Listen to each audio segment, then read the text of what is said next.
आपसे रिक्वेस्ट करती हूँ, इट्स अ रिक्वेस्ट कि आप 1-1 लाख का फोन अगर खरीद सकते हो, अगर 25-25 हजार के कैमरा, कंप्यूटर इत्यादि खरीद सकते हो, तो 1,000 रुपए की तलवार भी खरीद के घर में जरूर हम अपनी माँ की रक्षा तो कर सकेंगे। और अगर अपनी माँ की रक्षा नहीं कर सकते तो हमारे हिंदी में कहावत है, चुल्लू भर पानी में डूब मरना चाहिए। अपनी गौ माता की रक्षा तो करनी ही चाहिए। मेरा एक सवाल है, ज़हनी सवाल है ये कि मैं जैन हूं, वैसे broadly we are Hindu, so there is a question कि हम हिंदुओं में किसी को परेशान करना या किसी की हत्या करना माने गलत कहा गया है। ये मजहब इसकी इजाज़त नहीं देता। और जहाँ तक इस्लाम से मेरा ताल्लुक़ है और इस्लाम की मुझे जो तालीम है और जानकारी है, उनके अनुसार बेगुनाहों का कत्ल इस्लाम में भी वर्जित है। इस्लाम कहीं भी किसी भी सूरत में बेगुनाहों को कत्ल करने की इजाज़त नहीं देता। अगर आप मेरे सवाल का बखूबी और मेरे जहन में जचने वाला सवाल है ये जवाब दे दें, तो मैं भी आपका मुरीद बन जाऊंगा। यूं तो मुरीद हूँ ही, लेकिन फिर मुरीद बन जाऊंगा कि इंसानों को सबसे ऊंची श्रेणी में रखा गया है जहां तक मैं जानता हूं। और मैं जब करीब अपने कई मुसलमान इंटेलेक्चुअल्स दोस्तों से सवाल करता हूं कि सब कुछ मिलता है मगर आप बलि क्यों देते हैं, आप वध क्यों करते हैं, तो उन्होंने कहा कि ये चीजें मुसलमानों को इस्तेमाल के लिए दी गई है। मैं इस पे क्लियरिफिकेशन चाहूंगा डॉक्टर साहब का, आपका क्लियरिफिकेशन चाहूंगा। मैं इस सवाल का जवाब चाहूंगा आपसे। वालेकुम अस्सलाम भाई साहब, आप पे सलामती हो। वैसे में सवाल किया है कि वो पीस टीवी माशाल्लाह काफ़ी वक्त से देख रहे, और वो कहते हैं कि हर मज़हब में कहा गया है कि कत्ल करना, इंसान की जान लेना गलत है, हराम है। हिंदू मज़हब में कहा गया है और इस्लाम में भी, जैसे उनकी जानकारी सही है, कि बेगुनाह का कत्ल करना हराम है। वो ये पूछते हैं कि बलि कहाँ तक सही है। बलि का मतलब मैं आपसे पूछना चाहता हूँ कि आप ये पूछना चाहते, मतलब जैसे हम लोग कुर्बानी के टाइम में, मेरा यही सवाल है, जाती सवाल यही है मेरा। अगर इस सवाल का जवाब देंगे तो मैं तो आपका मुरीद हूँ, लेकिन फिर से और पक्का मुरीद बन जाऊंगा। भाई साहब ने कहा कि आप लोग कुर्बानी क्यों देते हैं, और ये कुर्बानी का जो सवाल है कि हम ईद उल ज़ुहा, बकरी ईद में कुर्बानी क्यों देते हैं।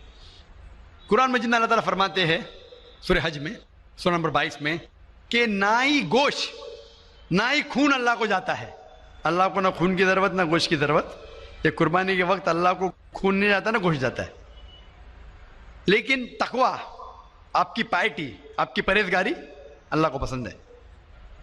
आप अगर देखेंगे कि ईद उल ज़ुहा के बारे में क्यों हम कुर्बानी करते हैं, और वाक़या जानेंगे इब्राहिम अलैहिस्सलाम का, कि इब्राहिम अलैहिस्सलाम को अल्लाह सुब्हानहू व तआला ने, उस वक्त बुत परस्ती बहुत आम थी, बुत परस्ती बहुत आम थी, और कुर्बानी इंसानों की बहुत आम थी, और हिंदुस्तान में भी आम है।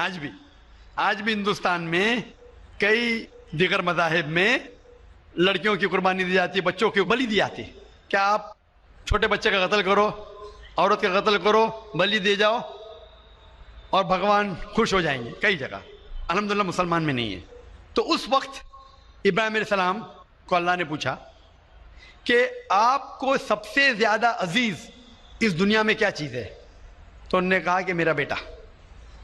तो उन्होंने पूछा कि आप अपने बेटे की कुर्बानी दे सकते, अपने पैगंबर इब्राहिम अलैहिस्सलाम से बेटी कुर्बानी दे सकते। तो वो चौंक गए, और अल्लाह के पैगंबर थे, उन्होंने आके बेटे से कहा, बेटे ने कहा बेशक अल्लाह के लिए आप मेरी कुर्बानी दे सकते, आप अपने आँख पे पट्टी मारना। जैसा अल्लाह ताला फरमाते, इस दुनिया में अल्लाह ताला हमारा इम्तिहान ले रहे, तो अल्लाह ताला इम्तिहान ले रहे अपने पैगंबर इब्राहिम अलैहिस्सलाम का। अल्लाह ताला ये भी जानते कि इब्राहिम अलैहिस्सलाम जवाब क्या देंगे, तो इब्राहिम अलैहिस्सलाम अपने आँख पे पट्टी मारते, और जिस तरीके से हुक्म आता है अपने बेटे की कुर्बानी देने जाते, उस वक्त ही एक भेड़, गोट या शीप आ जाता है और उस शीप की कुर्बानी हो जाती है। तो उस चीज को याद रखने के लिए आज भी मुसलमान बकरीद के टाइम पे, ईद उल ज़ुहा के वक्त जानवर की कुर्बानी देते, ये याद दिलाने के लिए हमें, क्योंकि ये अल्लाह सुब्हानहू व तआला की तरफ से अपने आखिरी पैगंबर मोहम्मद सल्लल्लाहु अलैहि वसल्लम ने कहा, उसकी बात मानते। लेकिन अगर मैं सोचूं दिमाग से क्यों, तो ये सोच सकता हूं कि ये हमें याद दिलाने के लिए, क्या अल्लाह को इंसान की कुर्बानी की जरूरत नहीं, इंसान की जान लेने की जरूरत नहीं, تو جو آج دنیا بھر میں آج بھی ہو رہا ہے کہ بچوں کو قتل کیا جا رہا ہے, عورتوں کا قتل کیا جا رہا ہے, بلی پہ چڑھایا جا رہا ہے, یہ بالکل غلط ہے. اور دونوں میں آپ دیکھیں گے فرق. اگر کوئی دوسرے مذہب میں, یا ہندو مذہب لو یا دیگر مذہب لو, اگر کوئی جانور کی بلی چڑھائی جاتی ہے تو ادھر ہی رکھ دیا جاتا ہے, اور اکثر وہ فضول ہو جاتا ہے. ہو سکتا ہے کبھی کوئی چپ کے سے آ کے کھا لے.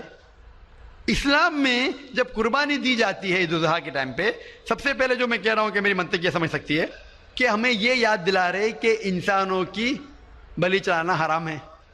اور جب ہم یاد دلاتے اور جب بکرا کاٹتے یا جو بھی کاٹتے جانور, اس وقت جب ہم کاٹتے ہم اللہ کا نام لے کے کاٹتے, اور جو بھی جانور کی قربانی دیتے اس کے 3 حصے کر سکتے.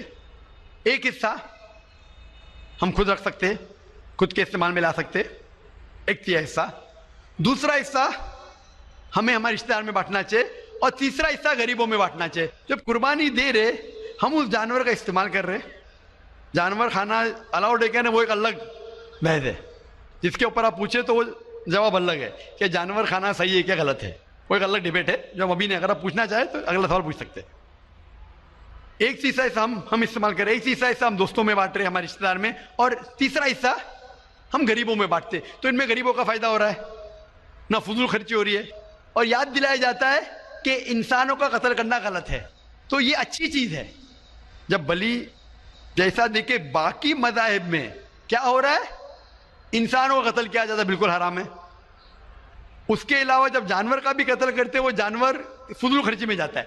اسلام میں ہمیں یاد دلایا جاتا ہے, اور قرآن مجید میں لکھا ہے سورہ مائدہ سورہ 5 آیت نمبر 1 میں, اور سورہ نحل سورہ نمبر 16 آیت نمبر 5 میں, کہ جو جانور آپ کے لیے حلال ہے وہ کھا سکتے, جو چوپایا ہے. خالی وہ جانور مت کھاؤ جو آپ کے لیے حرام ہے, جو حلال ہے وہ کھا سکتے. تو یہ کھانے کے لیے ہمارے لیے خوراک ہے.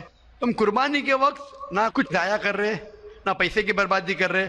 ہمیں یاد دلایا جاتا ہے کہ نہ خدا کو گوشت جاتا ہے, نہ خدا کو خون جاتا ہے, خدا کو تقویٰ جاتا ہے.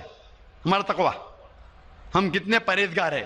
اور ساتھ ساتھ اس کا استعمال ہوتا ہے, ایک تیسرا حصہ میں کھاتا ہوں, رشتہ داروں میں بانٹتا ہوں, اور آخری تیسرا حصہ میں بانٹتا ہوں غریبوں میں. تو اس سے فائدہ ہوتا ہے. تو اس میں کیا غلط ہے بنسبت دوسرے مذاہب میں؟ آپ دیکھیں گے اس میں نقصان ہی نقصان ہے, انسان کا قتل ہو رہا ہے, اور جانور کو بھی اگر بلی چڑھائی جاتی ہے تو فضول خرچی ہوتی ہے. بنسبت اسلام میں بقرعید کے اندر فائدہ ہی فائدہ ہے. ہوپ دان سے بہت خوب, آپ نے یہ بہت اچھا فرمایا. میں آپ کے جواب سے کافی سنتشٹ ہوں, اور جاتے جاتے ایک آخری سوال کرنا چاہوں گا کہ اہنسا کو اسلام کس نظریے سے دیکھتا ہے؟ اہنسا کو اسلام کس نظریے سے دیکھتا ہے؟ میں صاحب کا آخری سوال ہے کہ اہنسا کو اسلام کس نظریے سے دیکھتا ہے؟ عام طور پہ ہمسا حرام ہے. اسلام آتا ہے لفظ سلام سے, اس کے معنی ہے سلامتی, امن, شانتی. اسلام کے معنی ہے کہ شانتی حاصل کرنا, اپنی خواہش, اللہ کا جو پیغام ہے اس کے مطابق اپنی زندگی بسر کرنا اور امن حاصل کرنا, اسے کہتے ہیں اسلام. ہمسا عام طور پہ حرام ہے. لیکن اگر مثال کے طور پہ ہم دیکھتے ہیں ہر دیش میں قانون ہے, قانون ہے کہ چوری مت کرو, کسی کا قتل مت کرو. لیکن قانون کے علاوہ پولیس بھی ہے کہ اگر کوئی قانون کو فالو نہیں کرتا ہے, کوئی چوری کرے گا تو پولیس اس وقت زبردستی کر سکتی ہے, پولیس فورس کا استعمال کر سکتی ہے, پولیس کبھی کبھی ہتھیار کا استعمال کرتی ہے امن اور شانتی برقرار رکھنے کے لیے دیش میں. اسی طریقے سے اسلام میں ہمسا عام طور پہ حرام ہے, لیکن ہر انسان شانتی نہیں چاہتا ہے. کچھ انسان جو اشانتی چاہتے ہیں اور جو اللہ کا فرمان پہ عمل نہیں کرتے اور شانتی کو بھش کرنا چاہتے, اس وقت اسلام اجازت دیتا ہے کہ آخری مرحلے پہ آپ ہمسا کا استعمال کر سکتے شانتی لانے کے لیے. ہمسا کا استعمال کر سکتے شانتی لانے کے لیے, خود کے فائدے کے لیے نہیں.